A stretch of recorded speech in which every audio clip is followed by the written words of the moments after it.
Hello everyone, welcome to our second tutorial here. Today we are going to be making some wooden planks. Pretty common, everybody likes wooden planks. Um, I did realize that the first tutorial was a little long and the material was pretty simple. So for this one's a little bit of a more complicated material, but I'm going to try and save some time and go a little faster. Um, the goal is that these tutorials kind of build on each other, so hopefully I don't have to show you guys or teach you guys something that has been in the previous one. If it's something important, I'll touch on it again, but I do want to go a little faster and save you guys sometimes because I know sometimes long tutorials can start turning into a drag and be hard to follow, and I want to keep these compact for you guys. So let's get started.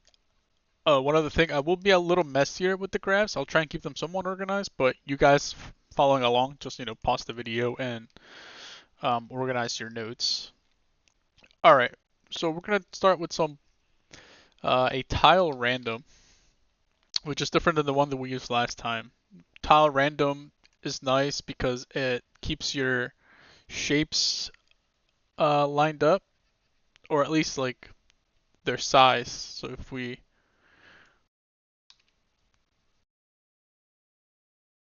mess around with the size, it accommodates and still keeps its shape together. If we were to have done this in like the other tile, what's it called, tile generator, not time, tile. And then let's say we turn this to, oh no, this is a tile, not this one, tile sampler. Yeah, okay. Yeah, if we were to change the size here, let's say we go back to our 4x4 from our other video, and then we changed our sizes, they don't stay touching. You'll get a gap. But with this one, when we change the size, they extend. They extend um, to the edge. So for this one, we are we want planks that are thin. So we can't really do 4x4. We need to do a different amount to kind of get them to thin out. But first, we're going to turn this threshold down. And then we're going to do, and I'm looking at my other laptop where I have this set up just to kind of go a little faster. So we're going to do 2 and 12. And then we're going to go down here. And we need to go to our size. And we're going to do 0.1 on the random X. And on the random Y, we're going to do 0.25. Then we need to go down to interstice. I think it's, yeah, this one. And like I said, you should always be playing around with the sliders to see kind of what it's doing. Don't just type in the value. We're going to do 0.25. And what it's doing, it's making the gap between them larger. Um, then we want to play around with. No, my laptop decided to restart. So give me 1 second. All right, we're back.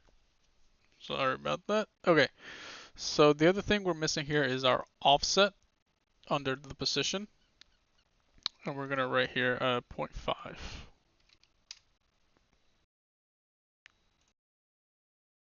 Okay, then we are gonna add a little bit of an offset random. So if we get close here and then we move this, and this is so that the offset isn't perfect. So all of these don't perfectly line up. We're gonna add a little bit of variation. So we'll do 0.05 there, just to make it look a little bit more organic. And then we're gonna increase our random here.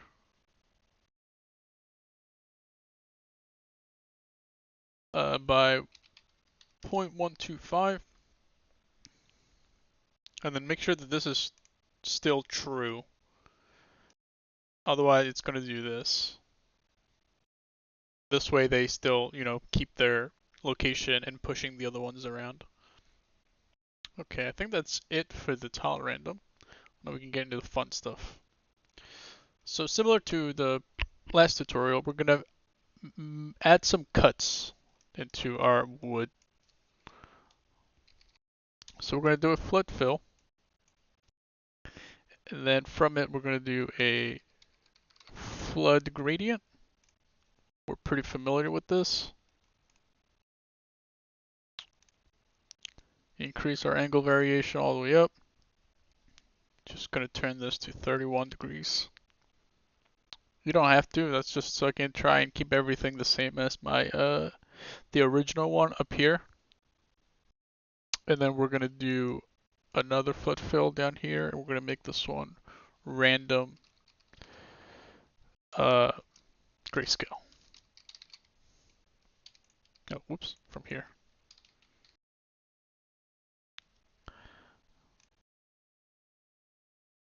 Not that one. This one. And then we are going to copy paste this guy. So we need 2 gradients and 1 random grayscale. For the second one, same thing, we'll do 0.1, but for rotation we're gonna do 90. Alrighty. That's looking good. Change our seed for this top one to 1 and this one to 2. But again, it doesn't really matter if you're following along.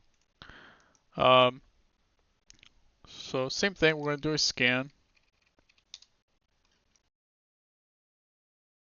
And then we're going to make this one 0.1 on the position because we want very small cuts. And we're going to turn our contrast up. Same thing, another scan. For this one, we're going to do 0.06 and 1 for smaller ones. Like that. And then from here, we're going to do a histogram select. I think we used this one in the last tutorial as well. And for this one, we're going to do 0.45 and 0.2. We want to try and isolate a couple of these, and we're going to turn the contrast all the way up. So we get rid of the gray values, and we just want white. Now these 2 cuts, we're just going to blend together into one node. And we're just going to change this to add because we're just adding white values. So now you can see that both of them get added in there. Then we are going to do a blend up here. And we are going to subtract these cuts. So then we get this. But we're going to move this down a little bit. We're going to do one more thing after this. And we're going to do a slope blur. And then we're just going to do a crystals 1. We're going to keep it at 32. Plug it into the bottom. And then we're just going to deform these guys a little bit. Turn your samples all the way up to 32. And then we're going to do a very subtle. And what this is going to do is going to, make it a more interesting shape from this to this. And as usual, just try experimenting with different stuff. See if there's a different noise that you like. And basically what we're going to do is we're going to subtract this from our stuff like we did before. This is way cleaner, but with this it's going to be a little noisier, but that's okay. And we don't want our cuts to be, actually let's plug in the levels at the end of this so that we can start visualizing. Now I already have my levels here ready. And I just organized this thing a little bit differently from the default setup so that we have our space ready for our base color and then our roughness here. Okay. So the problem with this, if we go to top-down view, is that this doesn't look good. We don't want this here. Also, let's turn our tessellation factor up to 6 or 8. I'm gonna go with 6. so we get more definition. So yeah, we don't want, unless you want cuts on every single piece of every plank, we're going to use this mask that we made down here to tell it, hey, only subtract this from these white planks. And to do that, we're going to plug this into the opacity down here. So now it's only happening on these white ones. So you see these two, there's 2, 3, and 4 planks. 1, 2, 3, and 4.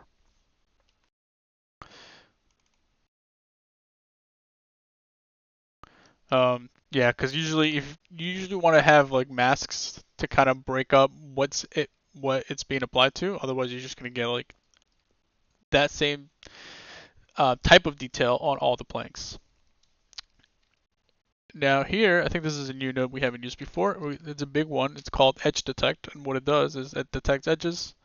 Actually, maybe we did use this because I feel like I made that joke in the last one. We're going to turn down our edge width to 1 and our roundness to 1.25. We want a little bit of a curved corner.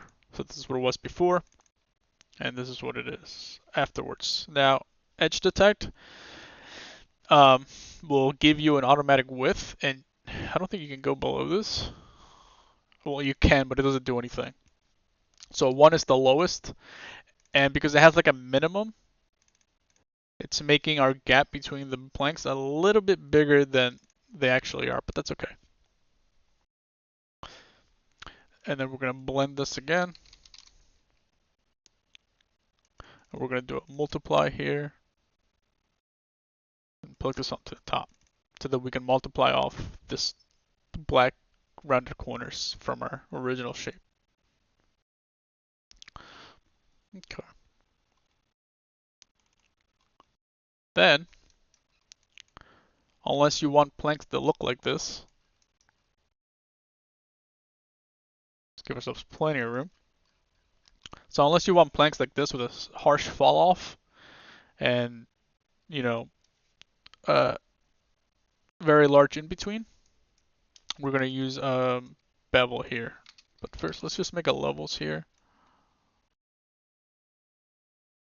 so that we can add nodes in between without having to get them from all the way over there.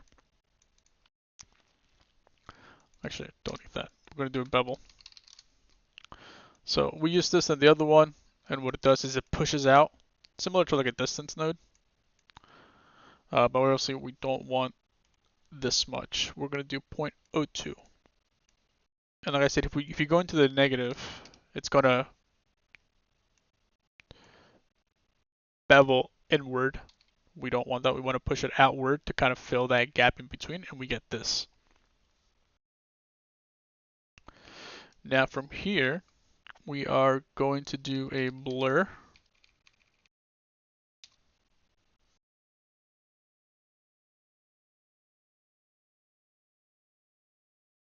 And then we're going to blend this blurred version and this bevel together. And we want usually what is being added to the blend to go on top on the foreground, and then, you know, whatever it's coming from to be in the middle for the most part. Now for this blur, we're going to do a 0.25. Keep it very subtle. And if I turn the quality up to 1.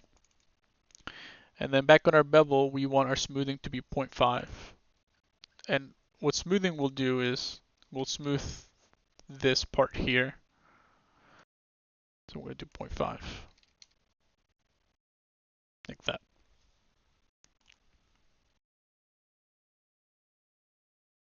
And we want to change this to multiply. Okay. Now we are going to add some noise to our wood.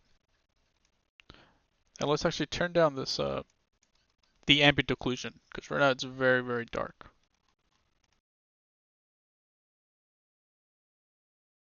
We want to do about 0.01 because our planks don't go that far down. And while we're here, we're going to change our normal here to 10. Get a strong normal. There we go.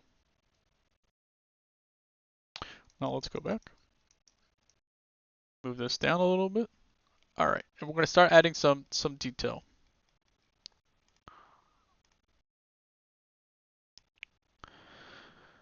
We are going to start with a directional scratches. And for this one, we're going to turn our scale down to 2. And just so that we can see what's happening, we're just going to add a blend here. We're just going to plug it into the top. And we're going to do a multiply. It's going to look terrible for a bit, but this way just so that we can visualize things. Now from this directional scratches, we are going to do a quick blur.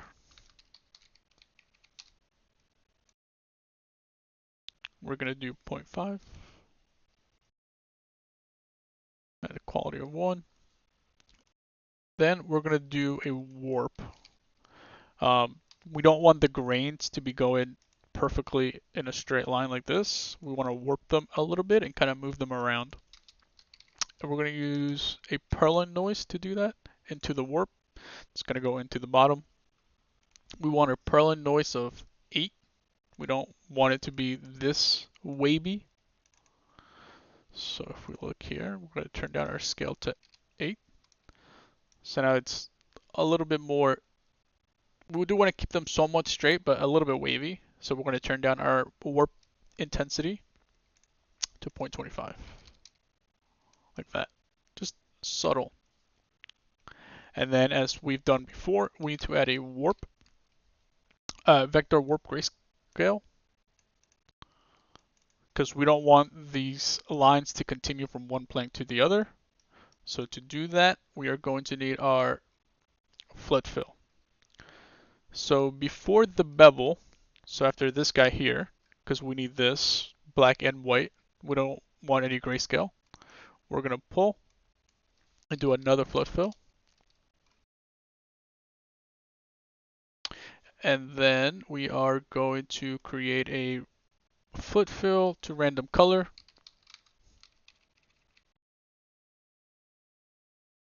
Like that. And then we need a distance node again.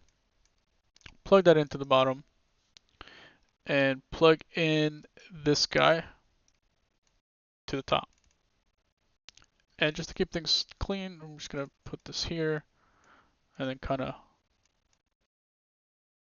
pull from it like that. We're going to move this down a little bit. Okay. And then we want to make this distance, just to be safe, like 5,000 to make sure there's no pixel left unmoved. And then from here, we're going to drag out.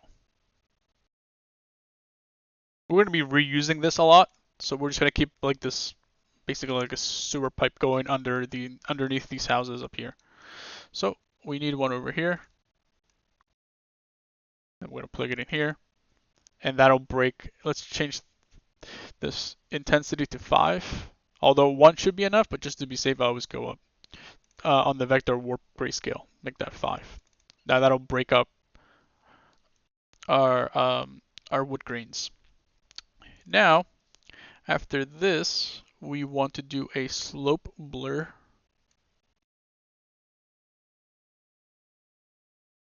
Oops, slope blur scale.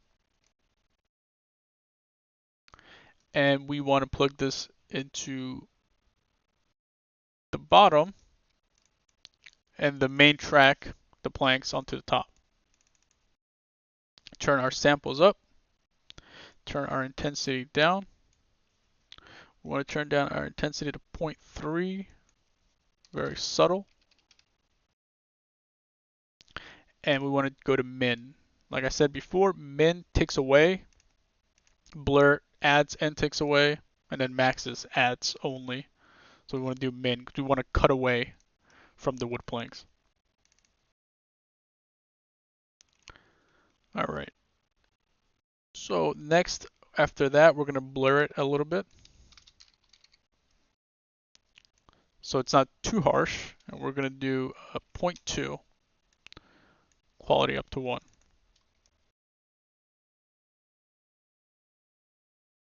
Now to get rid of these white lines that we're seeing here, we're going to grab these guys, move them down, move these guys over. We're going to do a blend, and then we're going to plug the main track in here, and here we're going to use min darken, and that'll help get rid of the white lines there. And then we're going to plug this into the top here, and then this one is a multiply. Now we don't want this much damage in our planks, unless you do, but we're going to turn this down to about 0.2. Almost like the damage is happening on the surface of the wood and it's not cutting all the way down. Okay, now we're going to add another layer of damage.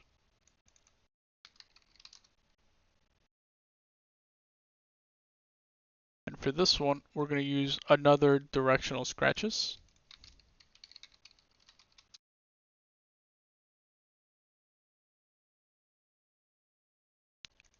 And then from here, we're going to blur it a little bit. Oops, not that one. And then from here, we're going to do another vector warp grayscale. I'm just going to go a little faster here. Plug that in there. And then for our blur, we're going to do 0.5 and quality of 1. And then for our directional scratches, we are going to do scale of 8, because now we're going to do a little bit more edge wear. We're going to do pattern size 1.5, keep that at 20, and then we're going to do 0 and then 0.25 down here. And actually, let me go back to this guy here. I don't know if I changed anything from this guy. Oh yeah. So for this original directional scratches from the first one we just did, change this to 0.25, 1.5, scale it 2. And we're going to change the seed here, just to we're not using the same one as we are here. Okay.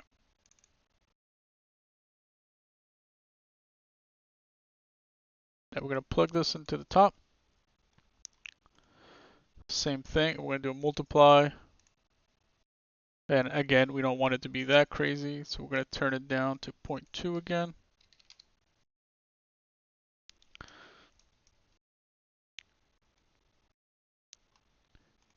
Now we're going to do another slope blur here, because we want to add more damage. Samples up, intensity down, minimum. We want to do 0.1 on the intensity on this one.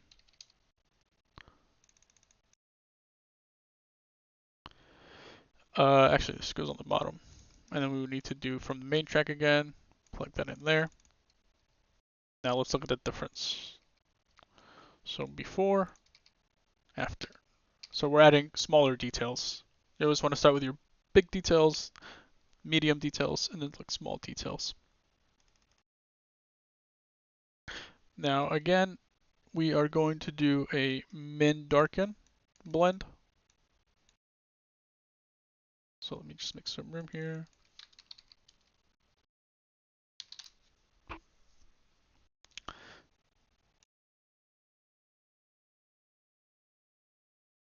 And then this guy's going to plug into the multiply. Like that. Then we're going to add another layer of damage. We are going to use another directional scratches. I'm using the same noise just to kind of keep the same shape language in my edge wear. If I introduce too many different shapes like harsh, rounded, then, you know, you might still get the desired look, but I just like to kind of work within the same type of noises, especially because I'm trying to go with like harsh shapes like this for like chipped wood and stuff. So I'm going to do another directional scratches.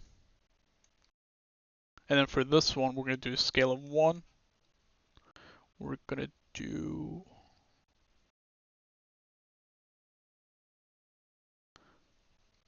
pattern size for Y 250. Leave that 1 at 0.5, and then we're going to do 0 and 0. Then we get this.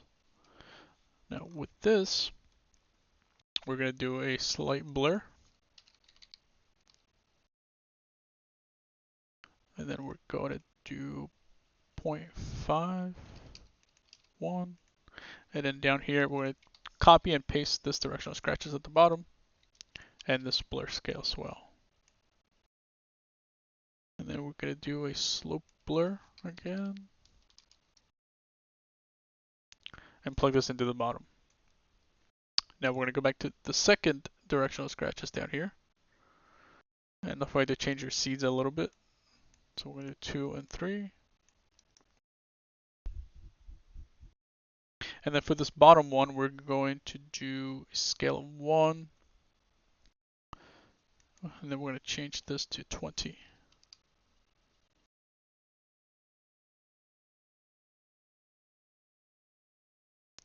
Then for the slope blur here, obviously we're going to turn up our samples, and then we're going to do for intensity, we're going to do 0.15. And then as usual, min. Now this gives us this interesting noise here from this to this.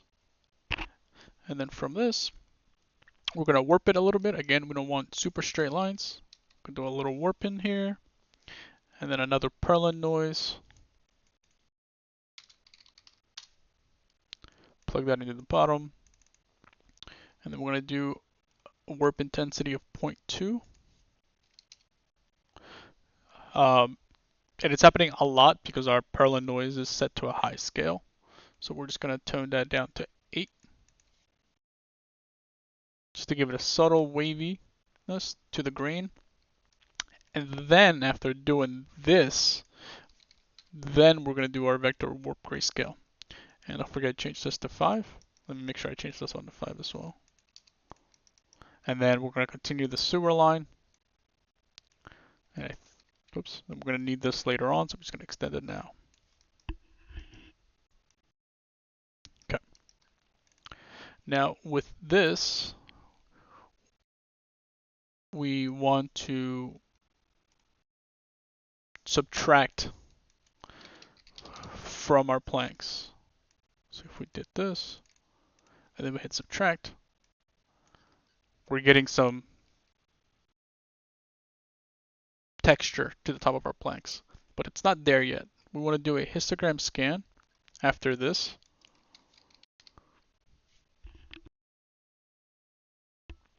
Like so, and then we want to change the histogram scan to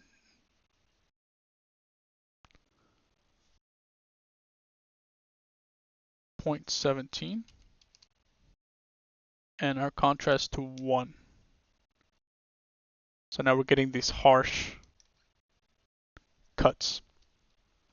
Now after this, we're going to use bevel again, just like we did in the beginning. And this is going to help us kind of fatten our cuts. We're going to go negative 0.01. And you can see here what it's doing. So we're cutting inward, and we want to give it like a slight slope to it, so that the cuts have a little bit of slopiness to it. And we're going to change the smoothing on this bevel to 1.25 to get this. Now after this, we're going to do a levels.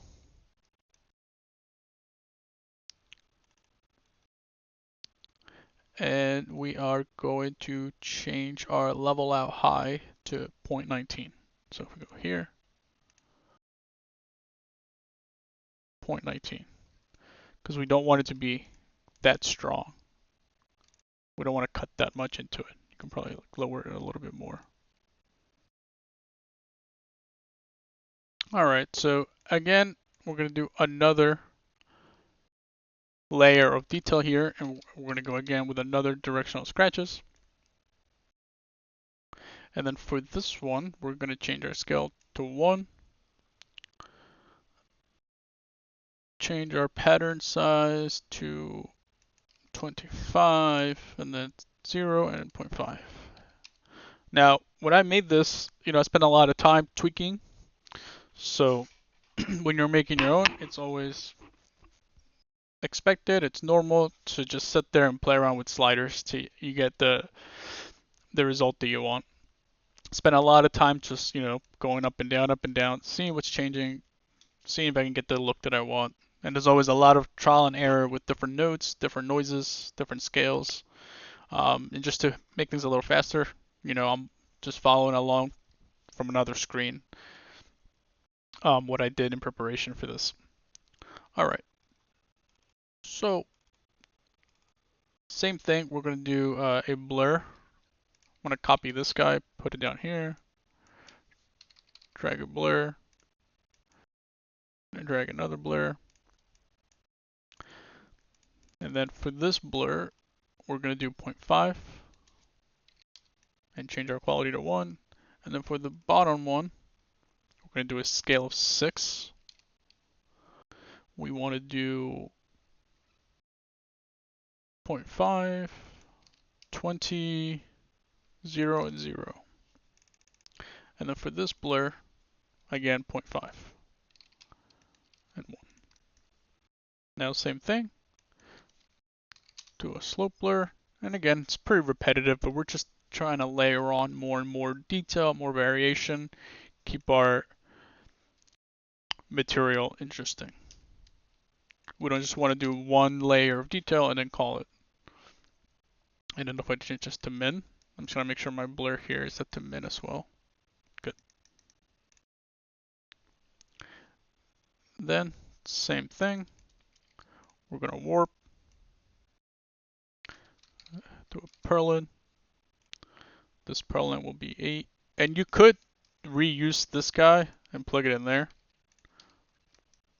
But just to keep things clean, I'm just going to do another one. Maybe change the seed on this one to be different from the previous one.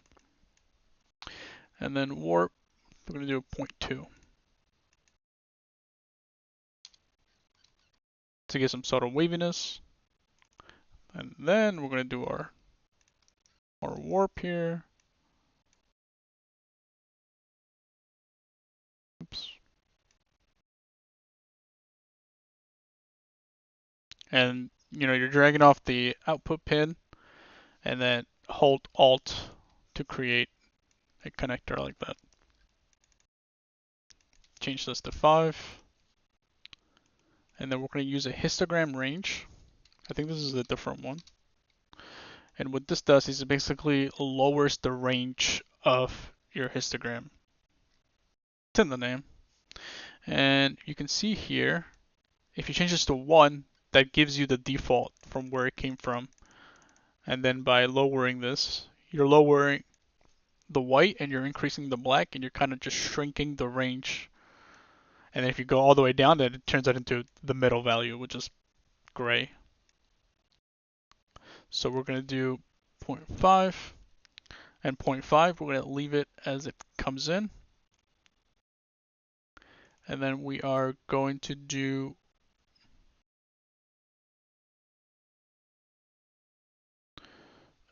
a subtract. We're going to subtract this from the main track, from the planks, like so. But we want to subtract 0.1. We don't want to go too crazy. So we want to do this. So before, after. All right. Now we're going to create a mask so that our noise here doesn't run over to the side of the plank, because the wood grain would be cut, so it wouldn't continue down. So we're going to create a mask for that. And to do that, we are going to go back to our mask that we made back here in the beginning, which is the one before the bevel, so this guy. So we're going to actually we're going to create a frame. That's this button up here. We're just going to call this one mask or plank mask. Now from here, we're going to pull down below. Then we're going to drag this all the way over here. And then we're going to plug this into a blur.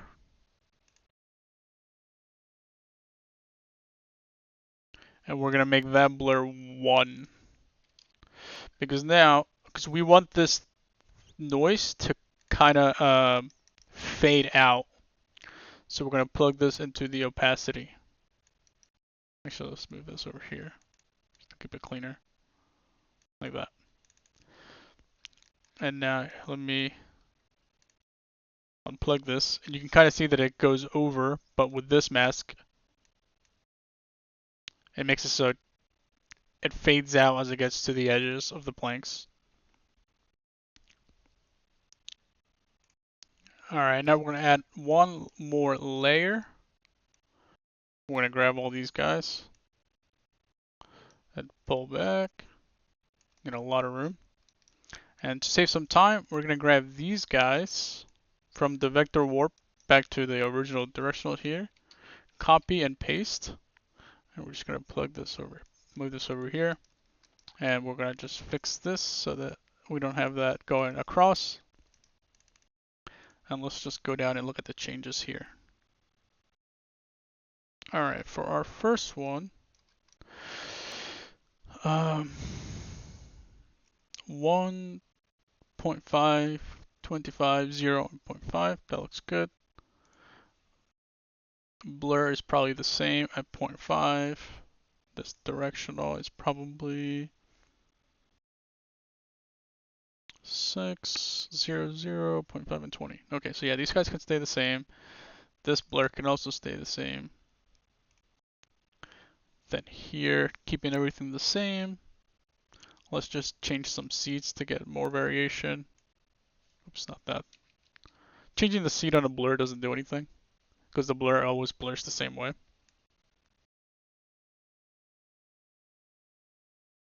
You can go past 10, you just have to type it, and then it gives you more. Okay. Then we're going to do a scan, so this is where it's going to be different from the previous one at least. And for this scan, we're going to do 0.35 and 0.75. We want to isolate some of the grains. And then from that, we are going to just gotta do this real quick. I'm gonna flip these guys. Get rid of that. Forgot to bring my levels over here.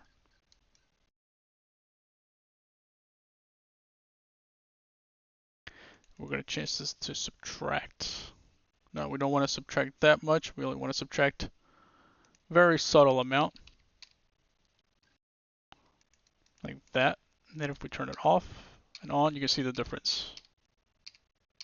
This will be our final layer of texture or noisiness to the wood. Now let's go back over here real quick and change our roughness from our uniform color to 0.5, just so it's not so shiny. There we go. Already looks a little bit more like wood. Let's do 0.6. Actually, let's go back to 0.5. The other thing we're going to do is we are going to change our height scale here to 3, because we're going to need it for this next part. Now, I know it's exaggerated a little bit, but it'll make sense soon. And we're going to leave everything else the same. Okay, so we're going to go over here, extend this. And we're actually going to do the same thing that we did before. Over here, we're going to copy this guy, paste, put him in the opacity. Because we want this noise to also fade out.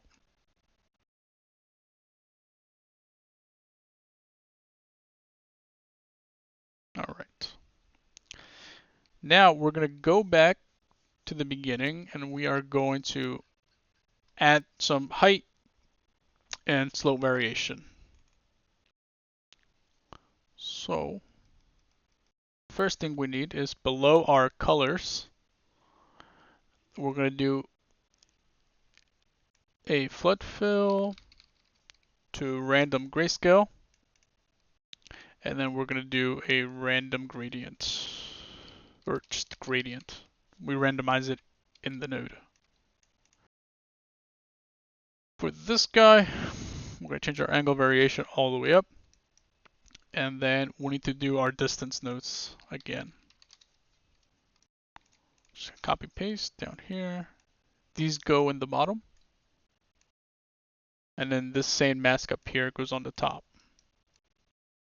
which is coming from this guy, the Planck mask. And then we're going to change our distance to 2500. Otherwise you get the slope here, and we want to make sure we're going all the way. So we'll do 5000 just to be safe, and then 5000 for this guy as well. This guy. Alright, so now we have our height variation here and our slope variation. One last thing we need to do here, because we're going to need this later. From the flood fill grayscale, from the distance one, we're going to drag down here and we're going to do a histogram select. And this will make sense soon. We're going to leave this here and we're going to do position 46, 84, and 1. Like that. Alright. Now we are going to drag out from our distance, from our random grayscale, and from our gradient. We're going to pull these guys all. Can I move them together? Is that a thing? Yeah, okay. All the way down over here.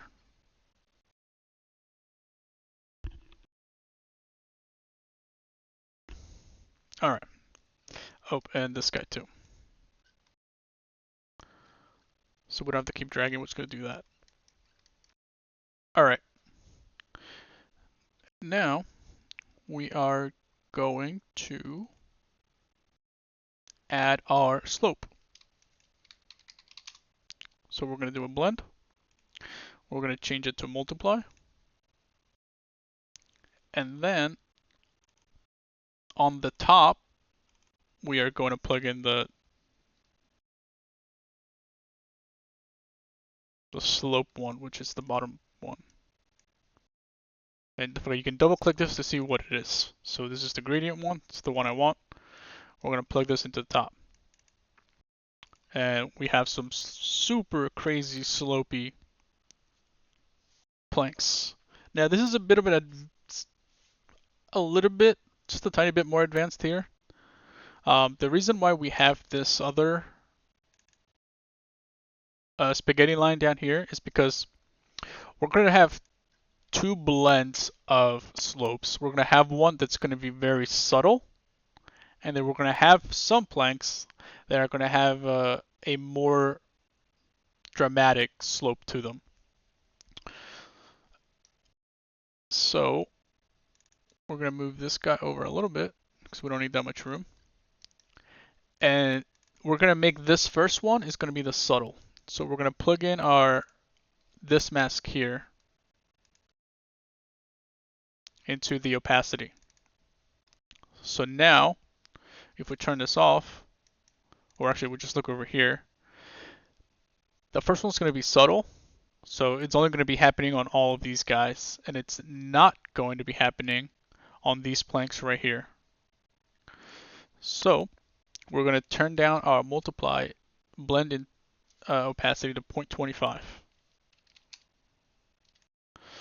because we want it to be subtle. So you can see they're still sloping, but it's not as dramatic. Now in the one after that, we're going to copy and paste, and we're going to plug the one from before into the middle, and then this one to continue the run. And then we want this one to be way more dramatic, so we're going to do 0.75. but we want the dramatic ones to be on the opposite on these black ones, but they need to be white on the mask. So you probably already know we're going to do an invert grayscale. I'm going to put it over here.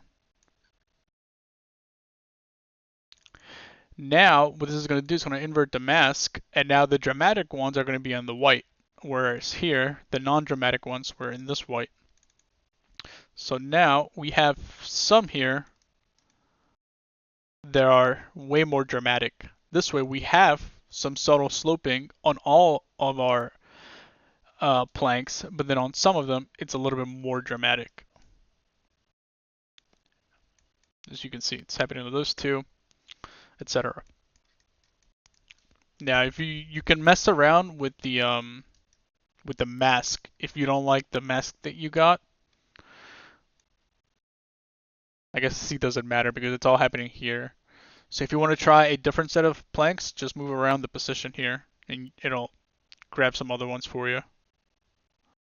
So let's say I like this here. 0.36 to get a different mask.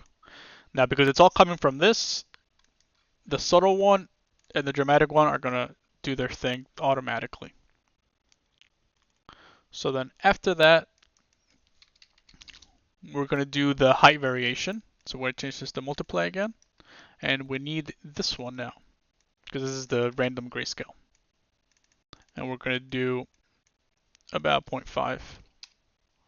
Now if you wanted to go crazy with it, you can do the same thing we did here, where some of them are subtly misplaced and some are like dramatically misplaced. But we're just going to keep it this way. I'm going to do like a general height variation on all of them. And you could even use this mask so that the ones that are sloped are dramatically lowered versus other ones, but we're not going to cover that because I think we're already getting a little crazy in time. Alright, and then we're going to do, we're going to actually use this levels here. And we're just going to go to our values here, and we're just going to lower it to 0.78 on our level out high. So what this is doing is just lowering all the planks down a little bit.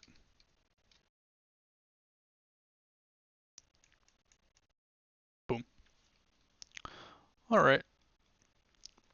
I think that is the conclusion of height for the planks here.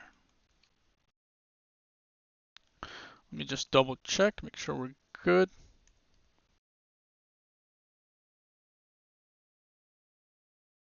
Yeah, very nice, very nice. Alrighty, make sure that's set to 10.